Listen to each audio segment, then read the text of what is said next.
जय हिंद। नमस्कार बहनों भाइयों, आप सभी का अपने YouTube channel career winning classes में बहुत बहुत स्वागत है। आज का नया टॉपिक है, मोर को ही भारत का राष्ट्रीय पक्षी क्यों माना गया। क्या आप लोगों को पता है कि भारत का राष्ट्रीय पक्षी मोर ही क्यों माना गया? अन्य पक्षी भी माने जा सकते थे, क्यों? आइए इस लेख में समझते हैं पूरी बात। मोर को भारत का राष्ट्रीय पक्षी चुने जाने के पीछे सिर्फ उसकी खूबसूरती ही एक कारण नहीं है। जैसा कि हम सब लोगों को पता है कि मोर एक बहुत ही सुंदर और खूबसूरत पक्षी है, लेकिन इसके राष्ट्रीय पक्षी घोषित होने में उसकी खूबसूरती का कारण नहीं है, बल्कि और भी कई वजह हैं जिनके चलते यह इस मुकाम पर है। जब देश के राष्ट्रीय पक्षी का चयन किया जा रहा था, तब और भी पक्षियों की बात चल रही थी, लेकिन चुना सिर्फ मोर को ही गया।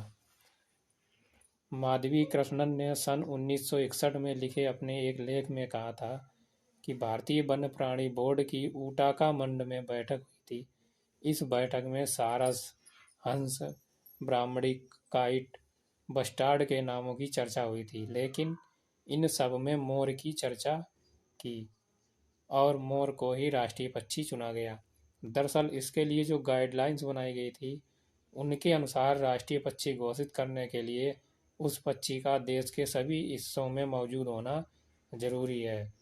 अतः मोर जो है वो भारत के सभी हिस्सों में पाया जाता है। इसके अलावा इस पक्षी को आम आदमी आसानी से पहचान सके, साथ ही इसे किसी सरकारी दफ्तर में डिपिक्ट किया जा सके। इसके अलावा ये पूरी तरह से भारतीय संस्कृति और परंपरा का हिस्सा होना चाहिए। मोर भारतीय संस्कृति और परंपरा का हिस्सा इस वजह से भी है कि उसके अनेक रंग, उसके शरीर पर बने हुए अनेक प्रकार के रंग जो विविधता में एकता का प्रतीक है, ये भारतीय संस्कृति और परंपरा का हिस्सा माना जाता है।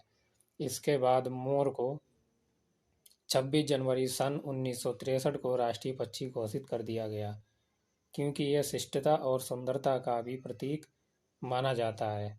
बस तभी से ही मोर को भारत का राष्ट्रीय पक्षी माना गया है। धन्यवाद साथियों, आशा है कि आप सभी लोगों को यह लेख बहुत ही पसंद आया होगा।